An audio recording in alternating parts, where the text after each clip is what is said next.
অভয়ার খুন এবং ধর্ষণের ঠিক 1 মাস পূর্ণ হলো। 9ই আগস্ট ঘটনাটা ঘটেছিল, আজকে 9ই সেপ্টেম্বর। আর ঠিক কিরম সমাপতন দেখো, 1 মাস বাদে 9ই অক্টোবর হলো দুর্গাপুজোর মা দুর্গার বোধন। অভয়া দুর্গারই আরেক নাম। মেয়েটা কি চেয়েছিল? আমার তোমার ঘরের মেয়েটা চেয়েছিল হলো ডাক্তার হবে, মানে যা ও সোসাইটি থেকে নিচ্ছে তাও ফেরত দেবে সোসাইটিকে সুদে আসলে। সেকেন্ড ওয়ান হলো মেয়েটা একটা সাধারণ ঘরের মেয়ে, খুব সাধারণ ঘরের মেয়ে। ওর কোনো প্রাইভেট টিউশনও ছিল না, মার কাছে পড়াশুনো করেছে। কি প্রচন্ড মেধা এবং অধ্যাবসায় এবং পরিশ্রম করতে পারলে উইদাউট এনি সাপোর্ট একটা মেয়ে একটা এই জায়গায় আরজি করের মতন একটা মেডিকেল কলেজে without quota, without any political background, any assistance, শুধুমাত্র নিজের মেধা এবং অধ্যাবসায়ের জোরে এই জায়গায় গিয়ে পৌঁছাতে পারে। ওর হাতের লেখাটা দেখো মুক্তোর মতন, আনলাইক ডক্টরসরা যেভাবে ইচ্ছা লিখে ছেড়ে দেয়, that is a style. But যখন হাতের লেখাটা দেখতে পাবে যে কি ঝকঝকে, কি মানে একদম মেটিকুলাস, বলে না, মেটিকুলাস একটা পুরো স্টুডেন্ট, যে কি প্রচন্ড হার্ডশিপের মধ্যে বাবা বোধহয় সেলাইয়ের কাজ টাজ করতেন আর কি। সেই রকম অবস্থায় বাবা মা সাপোর্ট একটা মেয়ে, আমার তোমার ঘরের মেয়ে একটা ফ্লারিশ করে উঠেছে। হ্যাঁ, এটা পুরো সদ্য সেকেন্ড ইয়ার ও এমডি, পিএইচডি রিসার্চের প্রায় অর্ধেক ও শেষ করে ফেলা ওর নিজের অধ্যাবসায় দিয়ে। এবং সেই মেয়েটাকে কোনো এক অজানা মোটিভে এরম ভাবে নৃশংসভাবে একটা খুনের শিকার হতে হলো। ওর বাবা মা জানেও না বেসিক্যালি যে how to protest, what to do. এখন অব্দি মাঝে মাঝে ডুকরে কেঁদে উঠছেন। কিন্তু ভেবে দেখো, আমার মেয়ে বা আমার বোন, সে আমার ঘরের মধ্যে আমার আদরের জিনিস, সে বেড়ে উঠেছে, সে যখন ফ্লারিশ করবে সেই সময় তাকে একদল মেরে কেটে এভাবে পুরো নৃশংসভাবে দুনিয়া থেকে সরিয়ে দিতে পারে, for whatever the motive is. And আমাদের যে প্রশাসন, সেই প্রশাসন সেটাকে চাপা দিয়ে দিতে পারে, টাকা দিয়ে কিনে নিতে পারে অত বড় একটা লসকে। তার মধ্যে কে না সামিল, টাকা দিয়ে কেনার প্রপোজালের মধ্যে আমাদের কিরম লজ্জার ঘটনা, আমাদের মুখ্যমন্ত্রী এর মধ্যে সামিল, টালা থানার ওসি এর মধ্যে সামিল, DC north, whatsoever her or his name is. তো এই লোকগুলোকে কেন অলসো মানে জিজ্ঞেস করা হবে না যে এই যে ট্রুথটা, সেটাকে সাবোটেজের জন্য বা সাপ্রেশনের জন্য why you people are so desperate? কি মোটিভ এখানে, এর পেছনে কি motive? We want this people to be behind bar and to be hanged.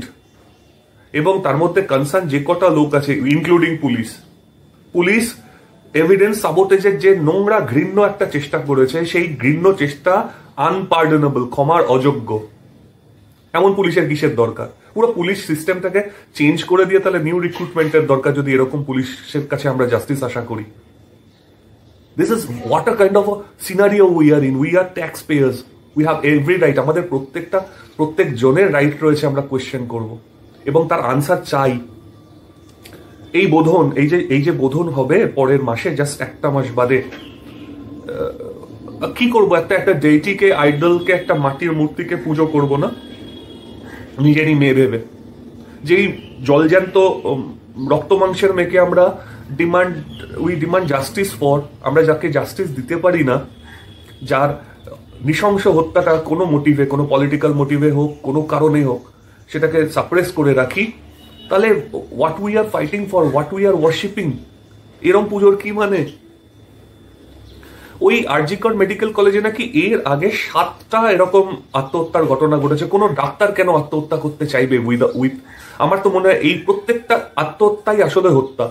এবং তার মধ্যে এই নিকটবর্তী থানা এবং পুলিশের একদম অ্যাক্টিভ ইনভলভমেন্ট রয়েছে। And they people are thinking of they can, এমন পুলিশের কিসের দরকার? পুরো পুলিশ সিস্টেমটাকে চেঞ্জ করে দিয়ে তাহলে নিউ রিক্রুটমেন্টের দরকার, যদি এরকম পুলিশের কাছে আমরা জাস্টিস আশা করি। Fly of doing this criminal activities. হ্যাঁ, এটাকেও মীনাক্ষীরা ধরে ফেলেছিল বলে, অগ্নিমিত্রা পালেরা গিয়ে ওখানে ঝাঁপিয়ে পড়েছিলেন বলে ওটাকে আটকানো গেছে। আদারওয়াইজ এটাকেও চালিয়ে দেওয়া হতো। এই যে চরম অনৈতিকতা চলছে সেই দুর্বৃত্ত সাম্রাজ্য এবং তোলা আদায় করা উইথ এভরি আসপেক্ট। মানে স্বাস্থ্য ছিল বাকি, একমাত্র রিভিল হতে বাকি। তা আমরা অনেক আগেই অজানা রোগ ডেঙ্গুকে বলতে শুনেছি। কবে থেকে শুরু হয়েছে এই ঘটনা, তার মানে ভাবো। এবং তার ভিকটিম অনেক। এক মা সেদিনকে প্রতিবাদ করলো, আমি শুনলাম টেলিভিশনে, মাও প্রতিবাদ করলো, তার মেয়েকে অব্দি ডক্টর উড বি ডক্টর এমন টর্চার করেছে এই হারামজাদা ঘোষ। হারামজাদা is a word apt for this guy. কোনো মানুষের বাচ্চার কাজ তো এটা হতে পারে না। ইনফ্যাক্ট শুয়োরের বাচ্চা, কুকুরের বাচ্চারাও এইসব কাজ করতে পারে না। কেন পশুদের, নিরীহ পশুগুলোকে শুধু শুধু গালাগালি দিচ্ছি?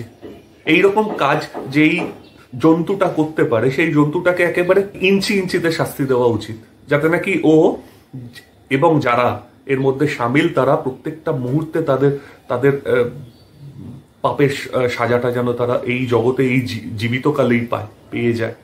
আমাদের রাজ্যে নাকি প্রায় 73-74% রেপিস্ট যারা, উইমেন অ্যাবিউজার যারা, তাদের কোনো সাজা হয় না। 2-3% সাজা পায় ম্যাক্সিমাম, মানে যাদের পানিশমেন্ট হয়।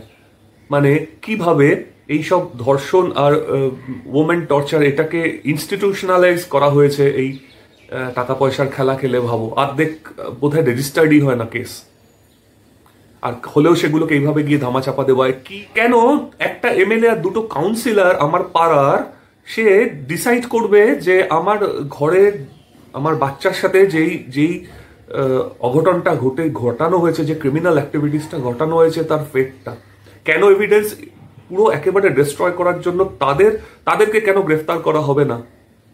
তারা তো সামিল এই বডিটাকে ডিস্ট্রয় করার জন্য। যদি এভিডেন্সেস কিছু থেকেও থাকতো, জানা তাদের ঘরের লোকেরা এর সঙ্গে জড়িত আছে কিনা, এখন তো এই প্রশ্নগুলোর প্রত্যেকটার উত্তর দিতে হবে।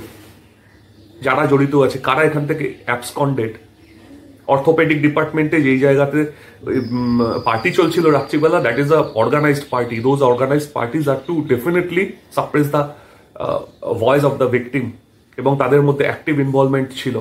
এটা পসিবল কখনো? 18টা পিজিটি ডক্টর সই করে দিল এই রুমটাকে ভাঙবার জন্য? যারা প্রোটেস্ট করছেন, আরজি করের জুনিয়র ডক্টরস, সিনিয়র ডক্টরস, যারা সবাই মিলে করছেন প্রোটেস্ট, তাদের মধ্যেই এই খুনিগুলো লুকিয়ে নেই? তারা তো বলছে জায়গাটা আনসেফ। তার মানে কত বড় একটা, এবং আমি নিশ্চিত তারা নামও জানেন তাদের। এই চ্যানেলটা is not for any political discussions and staff like that, but আমরা না এই পশ্চিমবঙ্গে থেকে, এই নোংরা একটা রাজ্য, যেই রাজ্যটাতে শুধু পলিটিক্স ছাড়া কিচ্ছু হয় না, and this is due to a single person basically, সেই জায়গাটাতে পুরো সারা দিন রাত টেলিভিশন অকুপাই করে কোনো ইন্ডাস্ট্রির কথা হয় না, কোনো প্লেসমেন্টের কথা হয় না, কোনো ভালো কিছুর কথাই হয় না। শুধু এ ও এই দুটোর মাঝখানে পড়ে, স্যান্ডউইচের মাঝখানে পড়ে জনজীবন একেবারে অতিষ্ঠ, একেবারে লাস্ট লেভেলে গিয়ে পৌঁছেছে। সুতরাং ডাক্তারদের যে এই আন্দোলন না, এতে মানুষ স্পন্টেনিয়াসলি, এক তো ওই মেয়ে অভয়া যে প্রাণ দিয়ে বুঝিয়ে দিয়ে গেল যে এই কি প্রচন্ড নক্কারজনক অবস্থার মধ্যে we are living our life, and তারপরে এই যে পতাকা ছাড়া যে আন্দোলন, মানে প্রচন্ড পরিমাণে ঘৃণা এই পতাকার ওপরে, এই রঙের ওপরে মানুষের, তার এক্সপ্রেশন। ক্রিমিনাল সাইকোলজি বলে যে একবার কোনো ক্রিমিনাল মাইন্ডেড মানুষ যদি কোনোভাবে পাওয়ার পেয়ে যায় ক্রিমিনাল অ্যাক্টিভিটিস এর মধ্যে দিয়ে, he or she should be repeating that activities to get success time and again. সারদা থেকে যেই লুট শুরু হয়েছিল, সেইটা গিয়ে নেট টেট হোয়াট নট সব জায়গাতে গিয়ে, ওই কয়লা বালি গরু ইত্যাদিতে গিয়ে থেমে থাকেনি। এই যে সর্বগ্রাসী লোভ, ক্রিমিনাল অ্যাক্টিভিটিস করে সেই ক্রিমিনাল নেটওয়ার্ক তৈরি করা, দোজ আর দেয়ার মাওয়িস্টদের বেসিক্যালি সাপোর্টে পাওয়ারে আসা মানুষজন। জ্ঞানেশ্বরীর মতন একটা ঘটনা জানিয়ে লোকে আর বেশি কথা বলে না, সেরকম একটা ঘটনা ঘটা মানুষ পাওয়ারের জন্য যে কোনো এক্সটেন্টে যেতে পারে, সেইটা তো এভিডেন্ট। এবং তার জন্য সত্যকে গলা টিপে হত্যা করা, ধামাচাপা দেওয়া, this is something very very, it is not politics, it is criminal activities. And আমরা এই ক্রিমিনাল অ্যাক্টিভিটিসটাকে ডাইজেস্ট করছি ডে আফটার ডে, সহ্য করছি। অ্যান্ড এই সহ্যের বাতটা কিন্তু এবার ভেঙে গেছে। এই অ্যাক্টিভিটিটা, এই যে একটা নেক্সাস, এই নেক্সাসটা কিন্তু মানুষ এবার বুঝতে পেরেছে। এবার যেহেতু বুঝতে পেরেছে, এই নেক্সাসটার মধ্যে সে ভবিষ্যতের প্রজন্মকে আর দেখতে চাইছে না। কি হবে, একটা আমি আমার ছেলে বা একটা মেয়েকে বড় করব, ভাই বোন বড় হবে আমার চোখের সামনে, এইভাবে হত্যা, খুন, এইসবের জন্য, এইরকম ভিকটিম হওয়ার জন্য। এবার আরেকটা ইম্পর্টেন্ট প্রশ্নে আসি, মনে আছে এই রাজ্যের যে পুরানো শিক্ষামন্ত্রী ছিলেন পার্থ চ্যাটার্জি, তিনি নর্থ বেঙ্গল ইউনিভার্সিটির একটা পাবলিশড পেপার পাতার পর পাতা কপি করে নর্থ বেঙ্গল ইউনিভার্সিটি থেকে পিএইচডি পেয়েছিল, কোনো সম্মান নয়, একটা জানোয়ার। এই লোকটা যদি পিএইচডি পেতে পারে তাহলে বুঝতে পারছো এ রাজ্যে পিএইচডি পাওয়াটাও কোন জায়গায় চলে গেছে। যে কোনো ক্ষমতাশীল হলে তুমি পিএইচডির মতন ডিগ্রিও তুমি যে কোনো ইউনিভার্সিটি থেকে ম্যানেজ করতে পারো, তাই না? যেই মেয়েটা অধ্যাবসায় নিজের এই জায়গায় গিয়ে পৌঁছেছে, তার থিসিসটা নাকি কাউকে মানে ওকে স্যাক্রিফাইস অন্য কিছু করো, এইটা তার মানে কি ওর যে পুরো ওর ইউএসপিটা হলো ডিভোটেড একটা স্টুডেন্ট, একটা আর্ডুয়া স্টুডেন্ট, মেরিটোরিয়াস স্টুডেন্ট। ও যে পেপারটা, সেই পেপারটা তৈরি করা পেপার, সেটা যদি কেউ পেয়ে যায় পড়ে পাওয়া 14 আনা, তার তো কাজকর্ম করতে হবে না। তার বাবা হয়তো ইনফ্লুয়েন্সিয়াল লোক, প্রচুর পয়সা টয়সা আছে, শাসক দলের পৃষ্ঠপোষক হতে পারে, অভ্যন্তরীণ কেউ হতে পারে, ইউ নেভার নো। ওকে বলা হয়েছে তোর পিএইচডিটাকে তুই স্যাক্রিফাইস করে দে, maybe this is the motive. বলেছে সমস্ত দুর্নীতির কথা আমি জানিয়ে দেবো। She got into this across কে এই মেডিকেল শিক্ষা সংক্রান্ত যে দুর্নীতিটা, maybe she was a victim, has been tolerating that across। সেইটা ফাঁস করে দেওয়ার জন্য তাকে এইভাবে প্রাণ দিতে হলো। সুতরাং that departmental head of hers should be knowing everything, সমস্ত কিছু, সব কিছু জানেন উনি, যে CBI should not overlook this aspect. Basically this is a very very important aspect. যখন তাকে যদি কোনো স্টুডেন্টকে বলা হয় যে তোমার রিসার্চ পেপারটা তুমি দিয়ে দাও, অন্য লোকে কিছু না করে তার ওটা বেবি হয়ে যাবে, সে প্রডিউস করে তার ডিগ্রি পেয়ে যাবে এবং তুমি নতুন করে অ্যাফ্রেশ শুরু করো, দিস ইজ সামথিং ভাবা যায় না। অ্যান্ড তার মানে ডিপার্টমেন্টাল হেডের অ্যাক্টিভ ইনভলভমেন্টের মধ্যে রয়েছে, যদি এই ঘটনাটা সত্যি হয়ে থাকে। অফকোর্স সত্যি। যেই ডক্টর বেসিক্যালি এখন হসপিটালাইজ, যে করেছেন, পোস্টমর্টম করেছেন, হি নোজ এভরিথিং। মরে গেলে মরার খাট থেকে তুলে এনে তাকে জিজ্ঞাসাবাদ করতে হবে যেভাবে পসিবল হোক। টালা থানার OC, he is supposedly knowing all the nonsense going on। আর যদি না জেনে থাকেন উনি, এটা অ্যাজাম্পশন যে উনি জানেন বা অ্যাক্টিভলি ইনভলভ, যদি না জেনে থাকেন তাহলে he should not be in his chair. এখন যেখানে 4টে হসপিটাল, কেন 5টা হসপিটালে হওয়ার পরে গিয়ে যেখানে ইচ্ছা ভর্তি হয়ে থাকুক, তুলে এনে বেসিক্যালি। আর জুডিশিয়ারি দরকার, সিবিআই কে দিয়েও হবে না। CBI can be always purchased as well, CBI can be bribed. বারবার বলে আসছি এই ঘটনা। আজকের ডিসিশনের ওপর, সুপ্রিম কোর্টের ডিসিশনের ওপর ডিপেন্ড করছে অনেক কিছু, কিন্তু মানুষ যেন কিছুতেই এই স্যাক্রিফাইসটাকে, এই এই যে এইভাবে মারা হলো মেয়েটাকে, তার যে সেটা যেন ফর্গ না করে, কোনোভাবে যেন ভুলে না যায়, একটা লোককে যেন না ছাড়ে। This is the right time basically খোল নলচে বদলে ফেলার। পলিটিক্সের মুখ্যমন্ত্রী তো প্রথমে বলেছিলেন যে মাল্টিপল লোক যুক্ত আছেন। ওনার সেই সময়ের সমস্ত বয়ানগুলোকে দেখাও, পাবলিক স্পিচগুলোকে দেখাও। Why she is basically keen to suppress now? কেন আরজি করের টাকা যেত কোথাও না কোথাও যেত, উঁচু কোনো জায়গায় গিয়ে পৌঁছাতো, এবং সমস্ত হাসপাতালেই এরকম সন্দীপ ঘোষের মতন বোড়েরা বসে রয়েছে যারা টাকা তোলার কাজ করে একটা নির্দিষ্ট জায়গায় দুবাইয়ের সিম নাম্বার যার তার কাছে পৌঁছে দিত, তাকে বাঁচানোর চেষ্টা, আলটিমেটলি সেই জায়গায় চলে যাবে, সেই বাঁচানোর চেষ্টা। We don't know, but we want to know. We demand knowing everything about this murder. রেপটা তো ডেফিনেটলি বোঝা যাচ্ছে একটা মোটিভ নিয়ে করা, যাতে নাকি একটা পনকে দাঁড় করিয়ে মাঝখানে ফাঁসিতে ঝুলিয়ে দেওয়া যায়, to suppress all this nonsense activities, suppress all this heinous crimes. আর এটাতে হাত পেকে গেছে, এটা করতে করতে এখন হাত পেকে গেছে। এই জন্য কোনো অপরাধীরা ধরা পড়ে না। আর মানুষ যেন কিছুতেই এটা না বলে, কোনো পুজোর দরকার নেই, কোনো উৎসবের দরকার নেই, কোনো রঙের দরকার নেই, কোনো আলোর দরকার নেই। মশাল জ্বলুক, প্রতিবাদের কণ্ঠ সোচ্চার হোক, এবং যেন এই বিচারটা আসে, এবং যদি না আসে তাহলে সুপ্রিম কোর্ট অব্দি যেন টলিয়ে দেওয়া হয়। আর আমার মনে হয় সেই 7টা যে আত্মহত্যার ঘটনা বলে চালানো হয়েছে, সেই 7টা প্রবাবলি খুনের ঘটনাকেও আবার উন্মোচিত করা হোক, এবং তার সঙ্গে অ্যালাইড যে কজন উইলফুল রেপ, কি লেভেলের শিক্ষা, কি লেভেলের কারা এরা, কোন কোটাতে ঢুকেছে এরা, পুলিশ হয়েছে কোন কোটাতে যে এইরকম একটা কেস নেয়?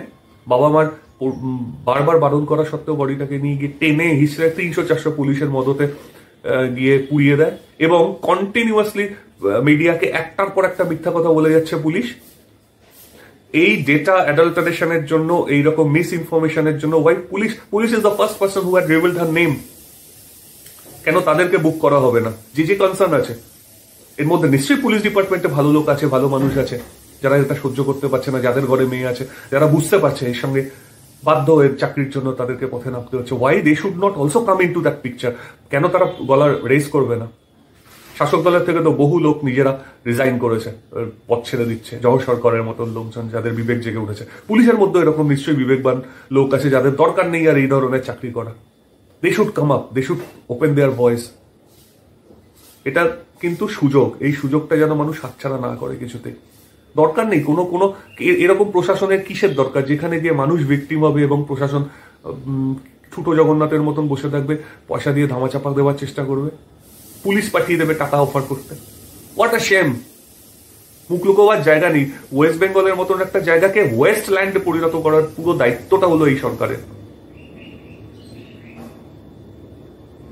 এই চ্যানেলটা ব্র্যান্ড বাঙালি চ্যানেল, কিন্তু এত বড় অ্যাক্টিভিটি সারা পৃথিবী জুড়ে কখনো জনমানুষের অ্যাক্টিভিটি, ইতিহাসে লেখা থাকবে এই অ্যাক্টিভিটি যেন পরিণত পায় শুধুমাত্র নাচ গান অনুষ্ঠান পথনাটিকা আর পথলিখনের মধ্যে, যেন এ নষ্ট না হয়ে যায়। যদি নষ্ট হয়ে যায় তাহলে এই ধরনের যে দুর্বৃত্তগুলো আছে এবং যে শাসকগুলো আছে যারা এখন তাদের দাঁত নখ সানাচ্ছে, আবার কখনো কোনো এরকম দুর্বল ভিকটিম পেলে তাদেরকে ছিঁড়ে কুটে খেয়ে নেবে এবং বিচারের বাণী নীরবে নিভৃতে কাঁদবে কোথায় গিয়ে, বিলোপ করে দেওয়া হবে সমস্ত এভিডেন্সেস। সেটা যেন না হয় আর। We want justice, we demand justice, we deserve justice.